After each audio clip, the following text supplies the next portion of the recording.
Missions Pulse. Know God's heart, join his mission. If I was going to raise money for a missions trip, or if I'm a missionary living overseas and I want to raise money, I've been doing this for 23 years, in China for 15 and now here in Thailand.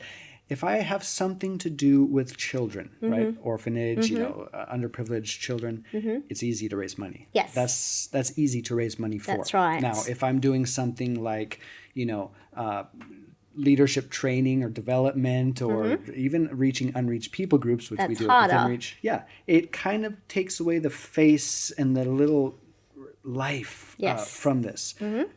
You got an individual, you have a church saying, next summer, 2020, we want to take a mission trip to China, Thailand, Cambodia, wherever it is.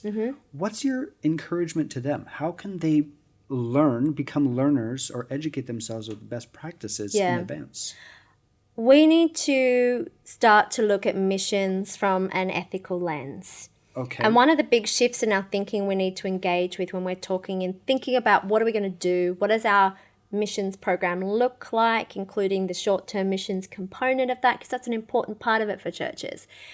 We need to shift away from thinking about what's good for the church, what's good for the team members, what's a good experience, what's going to catalyze people in our churches to want to give more, to stay motivated, to stay invested. All those things are important, but they're secondary.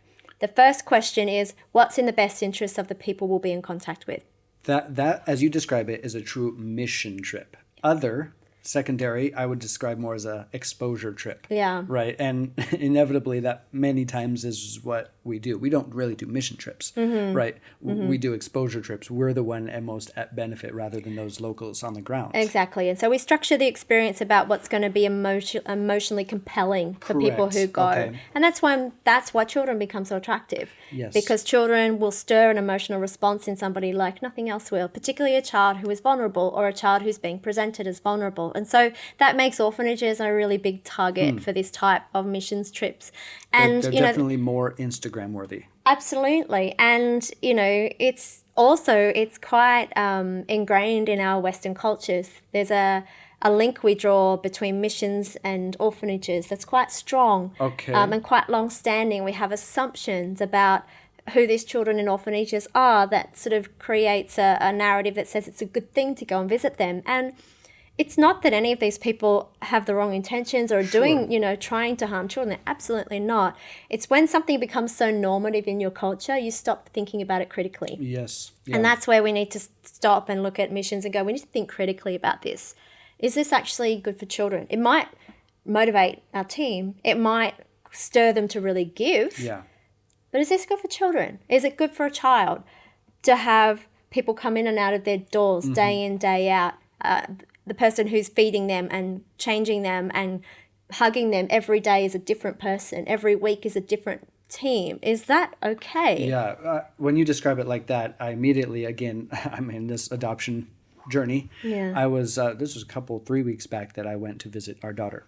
Now she's almost 2. So she's a little bit farther beyond those children who are 4, 5, 6, and growing attachment issues beginning to form.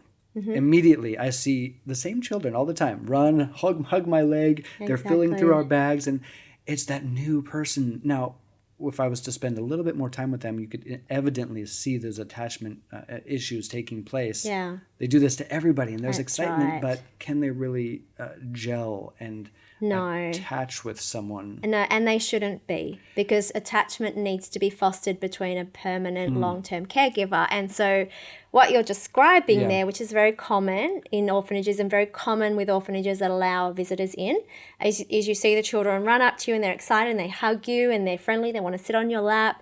And you can often look at this and go, wow, these kids are so happy. Yeah. This is evidence of this being great. And I am the savior to them all. Exactly. And what we don't stop and think about it from a child development perspective, or even reflect for those of us that are parents on our own children's behavior. Yeah. If my child was to meet a complete stranger, is that how my child would react?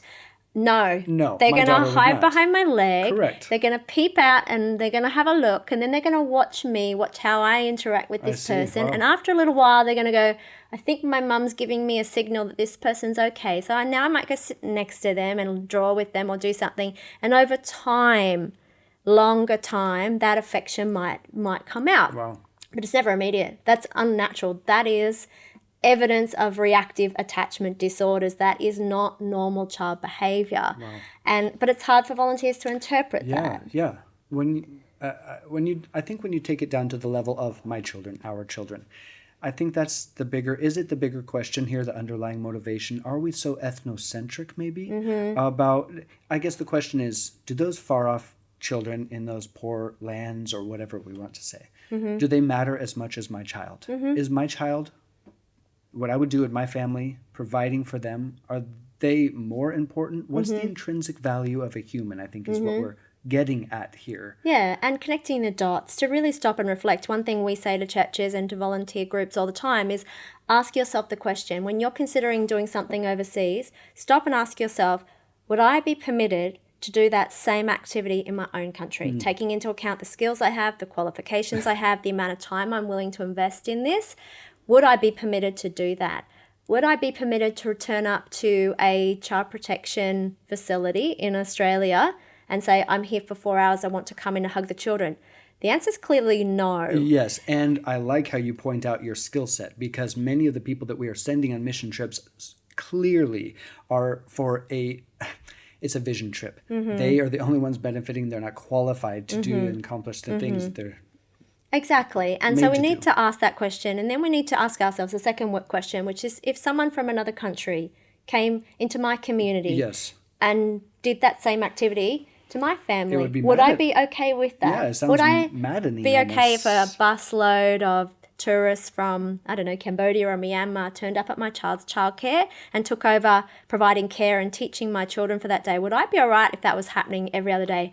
I would not be okay with that. Yeah. So it's trying to bring it back and connect the dots again and say, okay, if it's not okay for me to do it here, and I wouldn't think it was okay for someone to do it to my family, why do I think it's okay for me to do that in somebody else's country and to somebody else's child?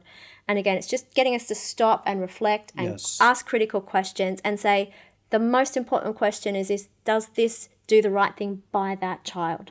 And we can often say, oh, but they need to be loved. They do, but they don't need to be loved by a volunteer who's there for 3 days or a week. They need to be loved by a long-term caregiver. That's what's in a child's best interest. Missions Pulse. Know God's heart, join his mission. This podcast is powered by Within Reach Global. Subscribe, watch, and listen on YouTube today. Visit missionspulse.com. Thank you so much for watching. If you enjoyed that video, leave a comment below. Tell me what you thought. Also, you might want to check out this video here, and honestly, that one's not bad either. Make sure you subscribe to Missions Pulse by clicking the subscribe button right here, and also click that little bell button so you get notified every single time we post a new video.